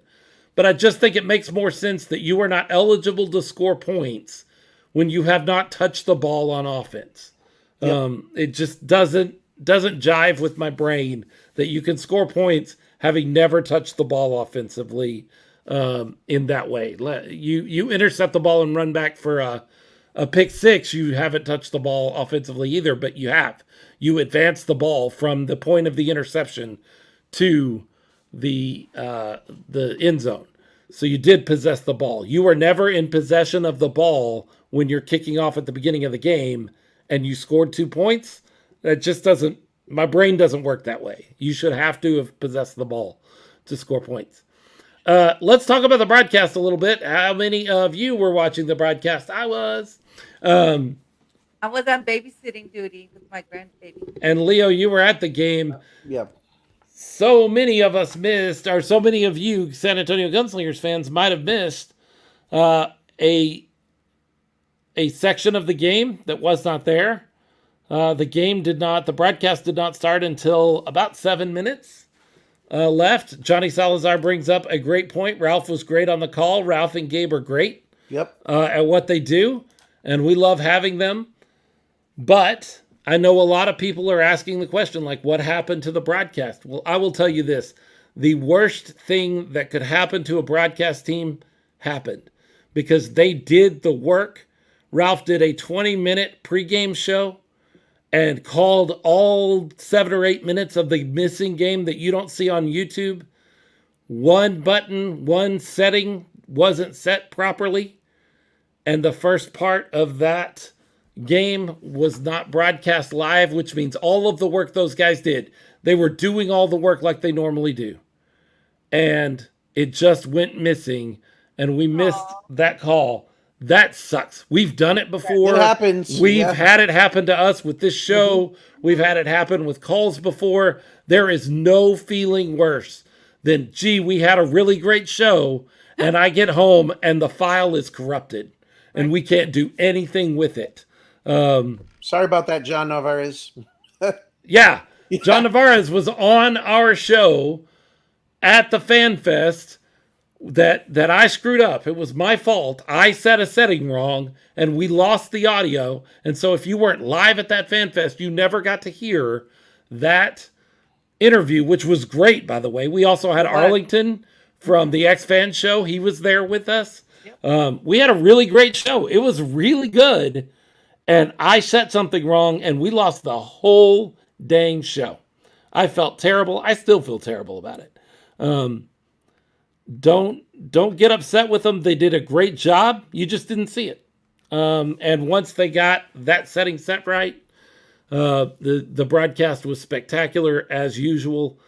Ralph, I'm not sure there's a play-by-play guy in the NAL that works as hard at watching and watching film and getting ready for a game as Ralph does. Ralph really spends his time on this. I know. I talk to him a lot, and I know what kind of time he spends on this. Gabe is a funny guy and does a great job adding that little bit of humor and color into the broadcast. There is news on the broadcast front. This week, Gabe and Ralph will be calling the game. We have a bye week after that. And then on the 17th, Gabe can't be there for the game. And so Ralph needs a color analyst to step into the booth with him. We're taking applications, right? Is that what you're about to say? I think someone volunteered already. I did not volunteer. I was asked. Whoa. I was requested. Requested? Who requested you? Ralph Judkins did. Oh, he's your bestie. He's a good friend. No, he's a good friend of mine. We've called games before together. He asked me if I would be available to step in the booth on the 17th. So I will be helping Ralph with the call of the game on the 17th. Back in the booth for a Gunslinger game. That officially puts me ahead of you, Leo, on calling Gunslinger games. We were neck and neck. And now I'm going to be ahead. You guys got me beat. Oh, man. Ralph Judkins says, on behalf of Gabe and myself, thank you for your kind words. It's true. I did ask him. See, he did ask me. I don't believe it. So I will be on the call when West Texas comes into the Freeman Coliseum to play against the Gunslingers. I'll be joining Ralph for that call. That's all exciting. That's fun stuff. Very cool. You're very excited. A lot of stuff going on. This is a great time. This is a great time around the Gunslingers. Robert Kent Jr. coming back. Make Some Noise Night coming up with Quarantine. They're not called Quarantine anymore. What's your new name? I don't know. I missed that. Did he say? He did not I don't say. think he said. Oh, tell us what you got there, Leo. You said make some noise, and I have to give some credit to a very, very loyal fan of both the Gunslingers and our show, the podcast. Greg Nelson wanted some way to help fans make even more noise at the games. Go ahead, Philip. You look like Greg Nelson, one of our 3 Patreons for the show. Yes, we have Patreons we have patrons for this show. Mo and Iris, Greg Nelson, and Herman Robles Jr., I think, Herman are our Patreons. We don't mention them near enough. No, we don't. But they are huge, a huge part. And if you're interested in helping us put on this show and put this show together, we do have a Patreon page. It's patreon.com/Smokin' Guns Pod. Smokin' no G, Guns with a Z, Pod. And you can become a patron of the show. We don't do a ton for our patrons because we want everybody to just get all of the information. But if you just really love what we do and you want to help us make it happen, there's a way that you can help us do that. We don't run commercials. We used to. We don't have sponsors. We used to. We don't do any of that anymore. It's all content for you. If you want to help us with that content, you can do that. Anyway, Greg Nelson did what for us there, Leo? Oh, he wanted a way because the first home game, we're banging on the dasher boards from the end zone hands when were we're there in red. the party zone. Yeah, and our hands were Bruised the next day. feeling it. They were not happy by the end of the game. And he said there's got to be a better way to hit these dasher board walls and make a lot of noise. He's like, I bet if we had like some sort of paddle that we could hit it, it would just reverberate even louder throughout the stadium. And he asked permission. He didn't just bring these in. He actually talked to representatives of the Gunslingers organization and said, hey, would you have a problem? And they're like, hey, go for it. Whatever you want to do to make some noise and support the team. So he went out and purchased these ping pong board paddles, which he even had for red and blue, like team colors. Love it. And I'm sure that was done intentionally. And it looks like there was some kind of modification done to this handle. And he did this on multiple paddles. There were quite a few of them. And then even laced them with a leather like string thing through there, and so that you could So you don't drop it over the wall. Drop it We don't over wanna the get wall. flagged. And so we were hitting the boards, the dasher boards with the paddles and making noise and trying to be as disruptive as we could. My knuckle paid the price a little bit. I have a peeling knuckle here from hitting, I guess, against the paddle handle until I figured out a better way to do it. But that just goes to show you how invested some of the Gunslingers fans are to show their support. And he brought a number of those in and was more than willing to share those and give those out to the fans. Heidi says, "Me too, Leo." She busted up her knuckles doing. Oh no! Yeah, we had a rough start to the paddle experiment here, but good times and more great stuff from Gunslinger fans. We really do have the best fans. I just love them. Yeah, absolutely. We just want more of them. Like, Yes, you know, we do. 2,400. We can do better. We can absolutely do better. Person who went to the game would bring at least one more person, that would double the attendance. That's all we need to do is bring one more person. Bring a friend, like they say in church. Bring a friend. Right. Bring a friend. We won't even embarrass them like they do at church. Those church people. No, absolutely. Bring a friend. Share Gunslingers football with somebody near you. We got another game coming up on Sunday. It's going to be a big one. So let's talk a little bit about Jonathan Bain, because Jonathan Bain is coming back. He's coming back to San Antonio. I know we never played here, but that adds a certain amount of spice to this particular game, doesn't it? Yeah, it does. He has something to prove. I think Jonathan Bain is going to be gunning. And we talked earlier about how, hey, the target's on our back for everybody. That's not going to stop just because we lost a game. But there's an extra bit of motivation for Jonathan Bain. And look, we could rehash why is he not here and what happened. The best thing happened for Jonathan Bain. The best thing happened for the Gunslingers. We've got Arvell Nelson. We've got Robert Kent Jr. We're good in the quarterback room. It's not like we're hurting because Jonathan had to step on to another opportunity. And he's wound up in Albany for a game and luckily got out of that situation. I'm so glad he's not stuck in Albany with that craziness that's going on there. Now he's in Orlando. He's around a lot of really good players. He is. And this there's going to be a little extra thing for him. There's going to be a little extra juice for him because he wants to prove that we should have retained him. We should have kept him. He should have been playing for us. Don't you think? I think so for sure. And it is what it is. Yeah, sorry, RC, go ahead. No, I was just gonna say it is what it is. You know, the chips fell where they did, and things happen. It's a business, and but is he gonna have a chip on his shoulder? Definitely. And I think he's gonna really go 110%. See so we can see. You know what? You should have kept us, but we'll see on Sunday. Every game on Sunday. I mean, as a competitor, anyone will and would. I'll be interested to see how much of an opportunity he gets, at least in this game. Being that he just joined the team, as James mentioned earlier, he may not have as much of an opportunity. It takes time usually to kind of learn the nuances Gel. of a different offense and gel. So we'll see how much we get to see, but it's definitely something to be concerned about and consider, especially since he's been as good as he's been in the past. Now, not recently.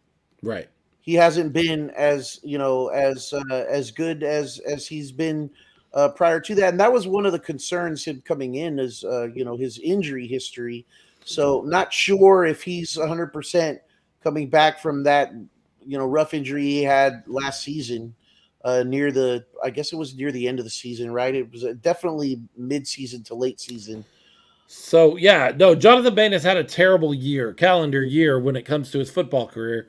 He got injured in that game here in San Antonio back in July of last year, I want to say. He got injured in that game. He was able to make it back in time for the championship game. They lost that to Albany. He came back home to Texas. He is from the Tyler. Is it Waco area? Just south of that. What is just south of Waco? Between Waco and Austin. It starts with a T. Why can't I think of it? It'll come to me in a second. Temple. Yes, he's in the Temple area. He's out of the Temple area. He got an opportunity to play with the closest NHL team to him when we signed him here for the San Antonio Gunslingers. And then all of that didn't work out. And when that didn't work out, he attempted to secure his release. We would not provide it straight away for him. We wanted to trade his rights and get something back for him. If you remember, he ended up going and playing in the IFL for the Iowa Barnstormers. Does not like that version of the game. And by the way, the IFL and the NAL are very different versions of indoor football. Yes. And he does not like that version of the game. It did not work well with his game. He had a really rough few weeks in the IFL. He leaves the IFL. He gets immediately signed to go to Albany. He is there 1 week, and the head coach, Tom Manas, is fired or resigns, or whatever way you want to see how all of that went down the second time out when Manas left. And part of his contract said if Manas left, he could make the decision to leave as well. So he did. And this weekend, actually, he signs on with Orlando. He's had a rough time. He's had a rough calendar year. I feel bad for Jonathan Bain. I've talked to him. I've chatted with him back and forth and texted back and forth with him. He's a down-to-earth, great guy. And I feel bad for him that he's gone through kind of this journeyman sort of situation over the last year. I hope he lands well in Orlando. I hope this is a place that he's able to make some noise, just not this week. With the talent this week. With the talent he has, I have no doubt he's going to turn a corner and end up doing something special again. But yeah, just hopefully not against our Gunslingers. Right. I'd also like to point out that I think one of the funniest moments, we're coming up on our third birthday of the podcast, as you mentioned earlier. One of the funniest moments will have to go down as Philip being in the ministry and not being able to think of the word temple. That is funny. Yeah. I'm not Jewish. I mean, that would be different if I were a rabbi. That would be a totally different thing. You're right. Temple. And I thought him touch his temple as he was trying to think. Where is he out of? It's right here. It's right here. I can't. He's pointing to his temple for those of you listening. No, I'm excited that he found a place, and I do truly believe, all joking aside, that he is going to make a difference in Orlando. I also believe it's going to take him more than 3 or 4 practices to get on the same page with this team. So I'm not worried. I am much more worried about Jonathan Bain on July 1st when we go to Orlando than I am Jonathan Bain this week. He's a special quarterback.'s a good talent. He makes their team better. I just don't know that he makes them better immediately because there's just some gelling that has to get done. That has to happen. I hear you. Agreed. So we're going to make some noise on Sunday. I'll be there for the first time. I'll be in the building for a Gunslinger game this season. I'm very excited. In fact, I think it's been a calendar year since I've been to a Gunslinger game. Wow. That's too long. I think it really has. I think I had to miss the last couple of games at the end of last season. So it is close to a calendar year at least. Since I've been to a Gunslinger game, and that stinks. What are you going to do for your birthday? I'm going to a Gunslinger game 2 days later. I don't know. But the whole weekend? Anything planned? No, not really. I talked about this actually as part of my sermon on Sunday. When you turn 43, which is what I turned this year, there's a point, you guys both recognize this, that you stop counting birthdays because you don't need birthdays anymore to tell you you're getting older. No.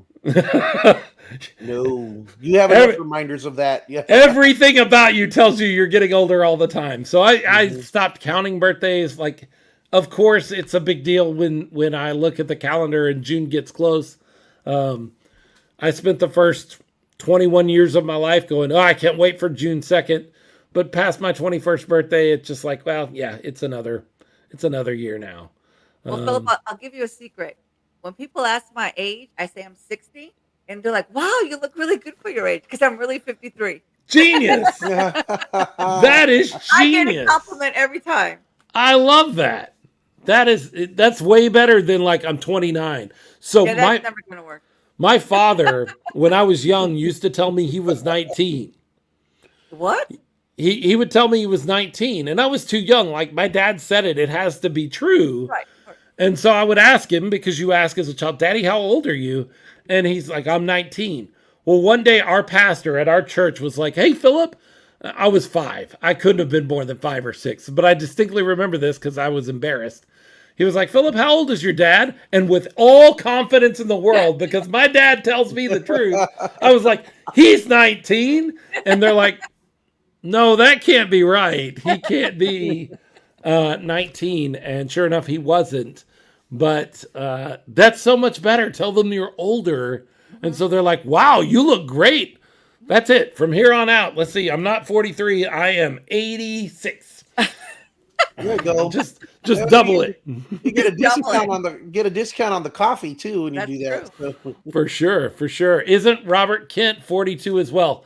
Robert Kent and I are very close to the same age, which upsets me a lot because it means that what Robert Kent is doing, I should also be in some sort of physical condition to do something close to that, because I can't say, well, I'm just too old, because he's doing it and I'm nowhere near doing it.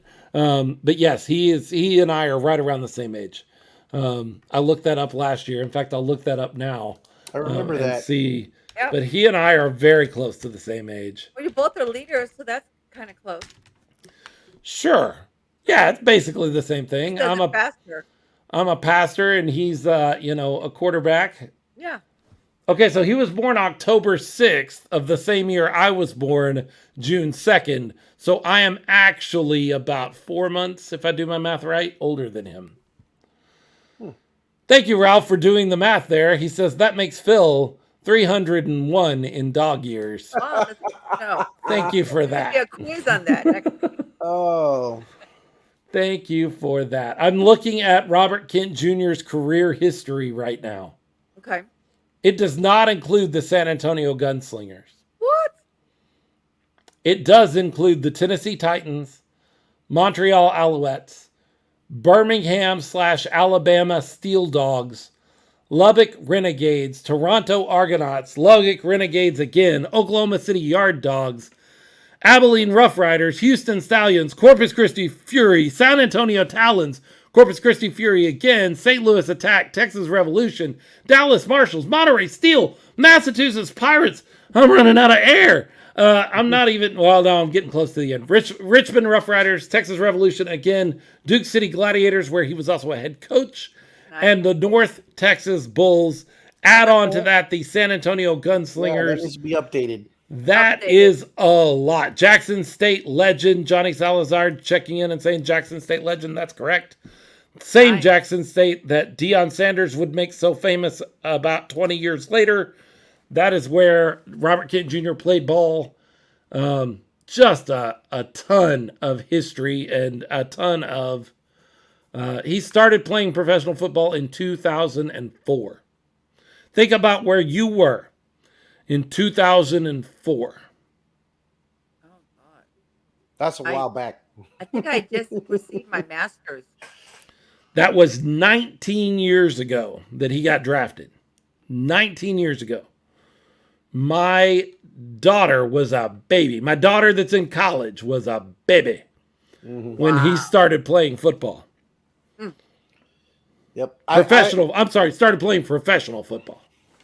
I feel you on that, Philip. I've always had in my mind, Tim Duncan and I are roughly the same age, same year, same month. I'm pretty much the same age as he is, and I've never been able to dunk a basketball. So right. Tony Romo used to bother me. The only thing about Tony Romo that used to bother me is that he was born in April of 1980, and I was born in June of 80, and I'm like, so does that mean that I should be in a lot better shape than I am? Because I know I'm not an NFL quarterback and never would have been. I get that.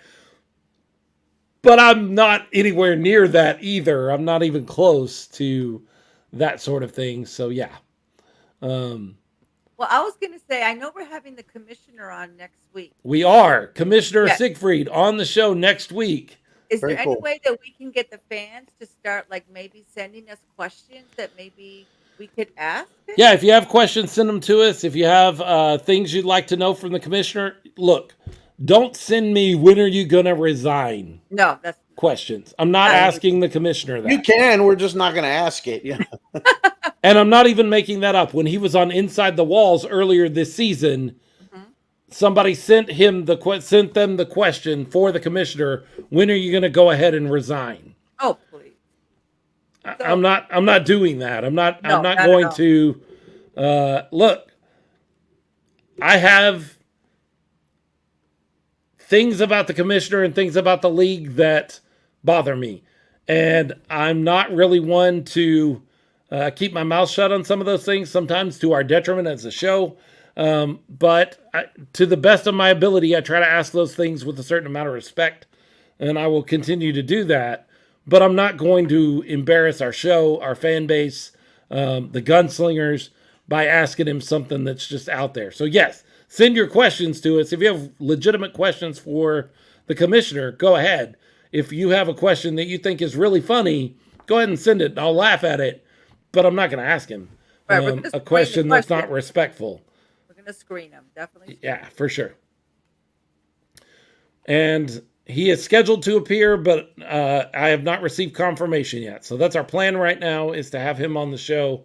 But don't be mad at us if it doesn't happen. Yeah, we're not in control of the commissioner's schedule, but right now he's told us that he's good to go for the 5th. That will be next Monday. We're very excited. It's the first time we've had a commissioner on the show. We didn't. Pat ourselves on the back if we get that. Danny Garcia, it could have been you first. We tried. We tried to reach out to Danny Garcia and get her on here, but couldn't make that happen. So Danny, you've missed your chance. Unless you want to come on in the first hour of next week, and then we'll have Chris on in the second hour. Then you could beat him in, Danny, if you're out there listening, and we know you are. Then you could still be on the show. So the Gunslingers have to get right. This is a get right game. I know we only lost one game. That is unacceptable. Look, losing the game is not what's unacceptable. You're going to lose games. Like, at times, you're just going to get beat. The way we lost the game was unacceptable. How we lost. Yes. The fact that we just were not competitive throughout the entire game. That's what's unacceptable. So, that comes to mind, Philip. You remember last season that there was kind of a game where we were talking about that was a really ugly loss, and it was on the road, and I think it was against the Sharks, if I'm not mistaken. But there was a really, really bad road loss at some point last season that we came out of that. Carolina. It was Carolina Cobras, yes. And we came out of that and said, that was embarrassing. There was like almost nothing good to say about that game, that experience to talk about on the show. I remember kind of our feeling after that game and talking to each other. And this is kind of like that game this season where it was, I'm sure the players, coaches, everyone in the organization, that's not who they want to be. That's not how they want to represent themselves to the team they're playing and their fans and the rest of the league. They've apologized already on social media. You saw from Coach Shaw, you saw from Jordan, you saw lots of people reach out and saying, "Hey, we weren't our best this week, but we promise we're going to come back strong next week." They realize that, and they're already apologizing to their fan base. And the best way to overcome that is to come back strong next week, and get a big win for their home fans. But this to me, it came to my mind, it was like kind of a parallel of that game last season where we kind of saw that and said, wow, something big needs to change for next week. Now we're 5-1 this year. We're not quite at that where we're saying, oh, big things need to change, but it's that same feeling of kind of being embarrassed after that game, because we know the Gunslingers are better than what they showed, and they know it too. That's Sure. true. Remember last year at this time, if I'm trying to look up, I'm furiously trying to look up last year's record, but I want to say last year we finally won a game and we were 1-5 because we went 0-5 at the beginning of the season. I remember that very clearly. I'm trying to. And I think we won a game and got to 1-5. Well, so we flipped that this year. We're 5-0 and we lost the game. We're 5-1. It's just one game. It's only one game, and all of these folks that are pounding their chest and see, I told you, the Gunslingers aren't that good. This is what I was talking about, man. Now we got to show them. Like, now the Gunslingers have to show them that they're wrong. Yep. Oh, we will. Johnny Salazar talking about the Carolina game last year. That was the game where we didn't even know if we were going to make the trip due to the ownership transfer. It was a very bad game for sure. That was a rough game. I remember that Carolina game being very, very bad. Just awful. Here we go. I found the schedule. All right.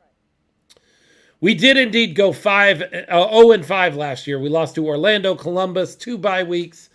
We lost at Carolina 72-35. Then we got beat by the Predators by 11 points. We lost to Jacksonville on June 3rd. June 11th was our first win, and we went 1-5. We beat the Albany Empire 59-56 at home in the Freeman Coliseum. That was good. I remember feeling really good about that win. We would rip off 3 straight wins. We would beat Albany. We would go to Orlando and beat them. And then we would come back home in one of the most exciting games of last season and beat Carolina in overtime, 61-60. Jonathan Bain went out of that game with an injury. And then we closed out the year with a loss at Albany, a loss against Albany at home, a loss at Columbus. We beat the Sharks here at home. That was the Devin Wilson game where he ran into Gary, the official. And then we finished out the season with a loss to Albany in Albany, 61-55. So a lot of red on the schedule I'm looking at that denotes a loss. Not a lot of green. We won 4 games last year. We've won 5 already this year. That's getting better, but that's not even the goal. The goal was not to get better this year. Nope. You tell the story, Leo, about Don Rackler. At the end of last season, at that game, or at that party, end of season party, what did he tell you? What did he tell us? He said, we're going to win a championship next year. Yeah. And baby. I kind of, you're happy to hear it. You're like, you smile, you laugh. You're like, yeah. And he's like, no. I'm being serious. Like, we're going to win a championship next year. That's the goal. That's what we're going to do. That's what I'm setting out to do. And I always do what I set out to do. I was like, yes, sir, Mr. Rackler. Yeah, absolutely. Yeah. Jacksonville may be our rivals. Like, I realize West Texas should probably be our rivals. They're the closest team. They're another Texas team. Jacksonville, we've had an interesting history with. We played a really close game back in June of last year against them in Jacksonville that we lost in the last second of the game. We beat them here in kind of a last minute sort of game, Devin Wilson game again. Then we went to Jacksonville this year and beat them in the last on the last play of the game, if I remember correctly. And now they have just absolutely rocked us this week. I like the idea of West Texas being our rival, but Jacksonville is somebody that we match up very well with. They may be that rival that we've always kind of looked for. I agree. I also think Jacksonville kind of has they got a chip on their shoulder against us, or they got something against the Gunslingers because we had the nerve to get that good that fast. That's true. And they've been an organization that's been around for a while. Right. You know, and you know, they're one of the top organizations in the league, but Absolutely. they've really worked hard at it. They've been around and they've been through the ringer and they've done it all. And then here come the San Antonio Gunslingers, and by the end of their first season, they're one of the most feared teams and winning Organization of the Year award. And I think Jacksonville does not like that very much. Right. So I would tend to agree with you. By the way, not quite a calendar year. I was at the Orlando game on June 17th. So not quite a full calendar year since I've been to a Gunslinger game, but almost. Still a long time. I'm not going to be there until June 4th, and my last one was June 17th. So I got real close to a full calendar year of no Gunslinger football in person, but we're going to fix that. Yeah. What else? What else do we need to cover around the Gunslingers or around the football world? Anything new? Anything newsworthy? I mean, we always like to touch on the NFL a little bit. What about this whole DeAndre Hopkins situation? I don't know where he's going to end up. I would love to have him as a Cowboy, obviously. I think DeAndre Hopkins is one of the best receivers to ever play the game. Certainly one of the best receivers in the last 10 years. I do, however, think he's lost a step.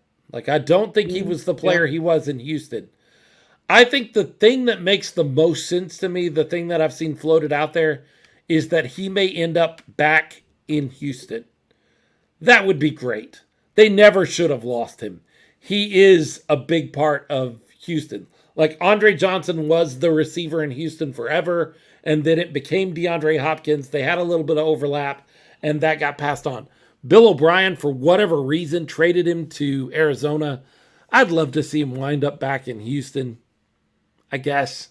What about you? What are you thinking?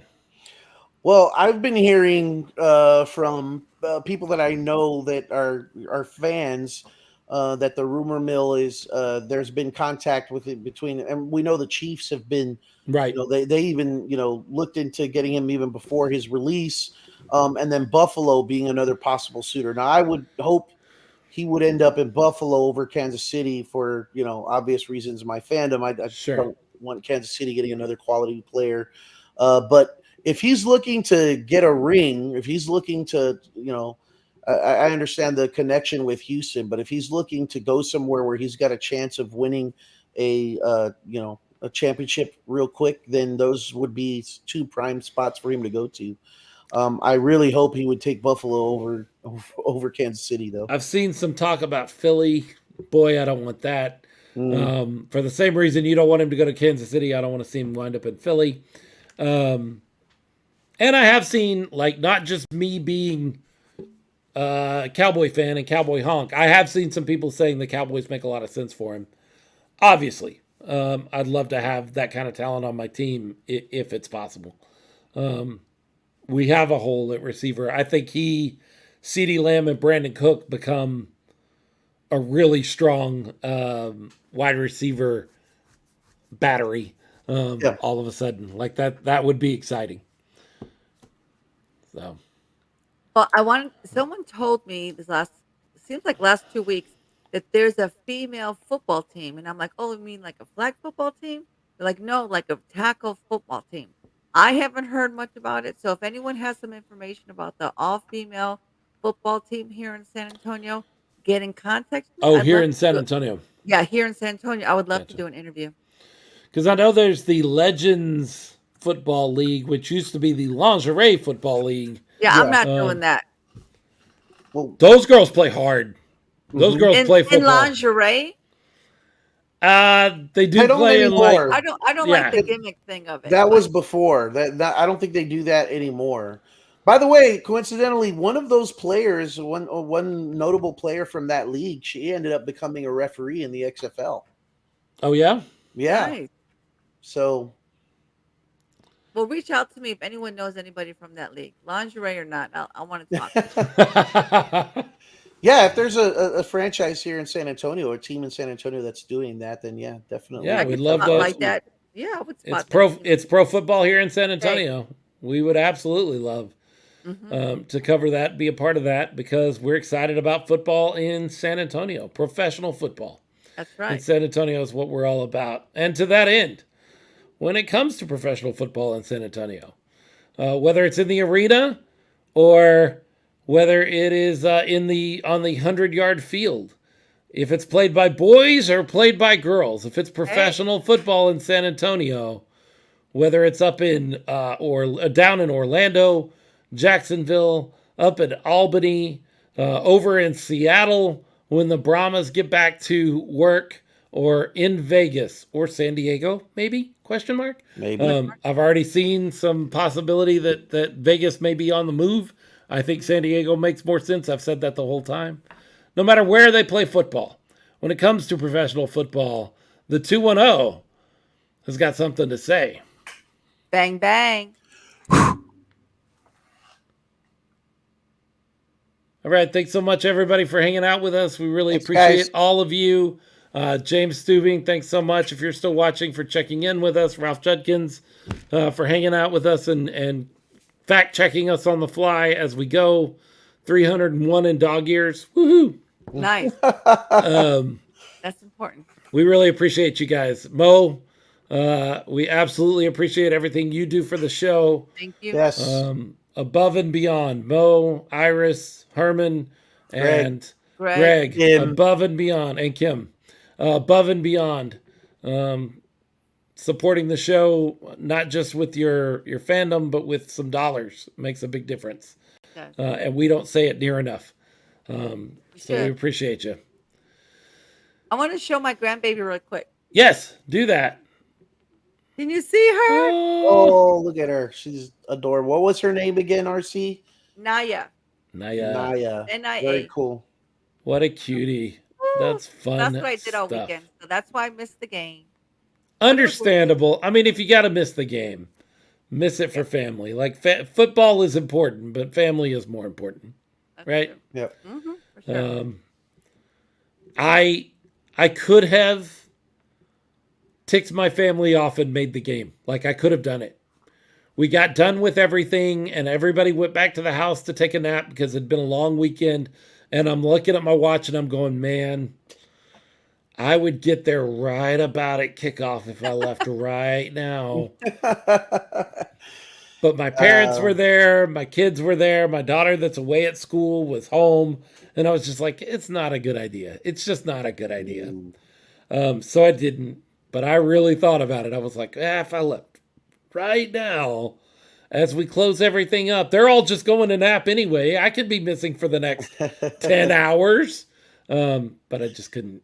Yeah, and then with the results of the game, you would have felt Yeah. really bad driving back after Oh, that. man. Oh, I missed that for that. Diane would have been like lapping in your ear. I got in trouble with my wife. I missed time with my parents and my daughter who's away at school.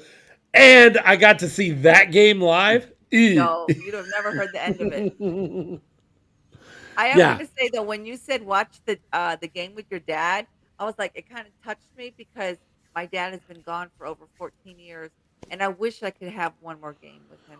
And so we were talking about my mom actually was like, do you ever do, because she was listening to Ralph and Gabe, and she was like, do you ever do the call on these games? And I said, well, there's a possibility I might be doing one before the end of the season. because Ralph had already kind of keyed me up that like there's a time Gabe's not going to be here. Would you be willing? And I'm like, yeah, just let me know and I'll see if it works in my schedule. And so Dad starts asking, oh, well, how do I watch these games? Like, where do I go to watch these games? Well, what are we watching right now? Because we've got it on Roku. So he just saw me pull up the game. He didn't know where I was. And I was like, oh, it's on YouTube. Super easy to find. NAL channel, and you can watch the game. And he's like, cool. If you end up calling a game, make sure you let me know. So be kind of cool to hear, to have him watching a game that I call. I don't think he's ever had occasion to watch any of the games that I've called before. So would you invite him to a game? He's been to a Gunslinger game. When we went to North Texas, when we played that final game of the AAL season, Dad came to that game with me. So he's been to a Gunslinger game, actually. Sweet. Not in San Antonio, but he's been to a Gunslinger game when we were up in Dallas. It would be cool to give him the VIP, treatment like how we have now. Sure. He had a question that I really want to ask the coach at some point because he's watching that motion receiver that goes into motion, and he's like, why don't they get right up on the line and chuck the heck out of that guy as he's running his motion to throw off the timing? He goes, this is all so much about timing. Why not chuck that receiver right at the line of scrimmage and throw off their timing? And I'm like, I don't know the answer to that. That's a good question. A rule against that or something? Yeah. Might be a rule. There might be. Past that, it works if you chuck him. If you get the hit on him and slow him down, that works. If he gets by you, though, he's gone. Yeah, it could be bad. You're not catching up. Yep. Yeah, you're not going to catch a guy in full motion at that point. Bye, RC. Bye everybody else. Thank you so much for Bye. hanging out with us, all 6 of you that are listening to us just chat. Thanks so much for everything you do. We're going to go offline now, but we appreciate all of you. Thank you so much.